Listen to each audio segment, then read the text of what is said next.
Okay, a short little lesson today on chord stamps. If you are new to reading chords, then I'm going to walk you through this really quickly. If you've read chords before, then you probably don't need this lesson, but let's talk about it for those of you that do need it. These things here are chord stamps, okay? And they represent the lower part of your guitar, whereas this is the nut of the guitar. Here would be the headstock and your tuners, but right here is the nut, and this would be frets 1, 2, 3, 4. Okay. Notice that this string here is thicker and wound, and this one is thinner. Okay, so just like your guitar, just like turning it over and looking at it. Notice the fret markers right here. So just like your guitar probably has the third fret marked like that. And so that kind of lets you know where you're at on the fretboard, okay? How it's represented. And what these dots mean are where you're going to place a finger, okay?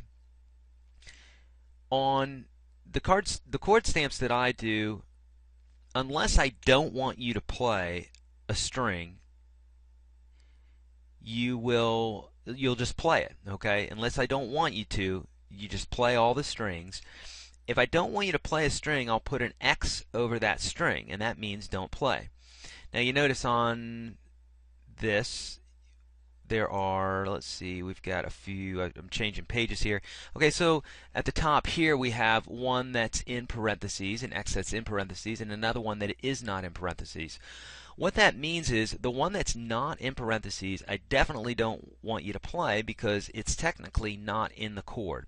So for practicing sake, do not play any X that's not in a parenthesis. Okay. When an X is in a parenthesis, that means you typically don't play it, but technically the name of that note would be represented in the chord, and it's not going to sound bad. It's just going to make the chord sound a little bit different, maybe a little bass heavy, or make it sound a little less like the chord that we're going for. Okay, so to summarize, anything with an X only, don't play that string. If it is X in parentheses, try not to play it. If you do, it won't be the worst sound in the world. Okay, when you see a note with a red around it, you should denote that as being the letter name of the chord. It'd be the root. It's where the root is located. So for instance, for all these D chords, the fourth string, which is a D, is going to be red because that's the letter name of the chord, and that's where we're getting the rest of the chord from. Or I should say, that's the note that we're basing the rest of the chord from. Okay? If we go here to some of these C chords, you'll notice that on the fifth string, the A string, if we go A sharp, B, C, this is a C, and so that is a C chord, and we want to denote that the C is in the bass. Okay?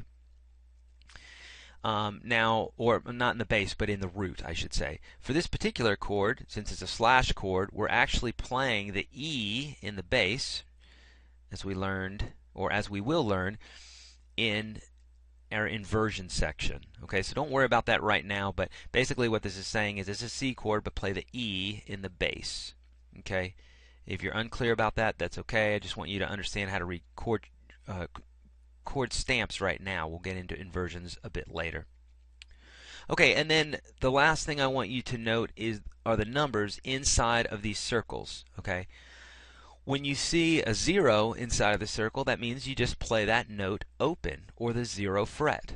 Okay, so this note from the D7 here would be just played open. Of course, you wouldn't need a finger to play that because it's just the open string.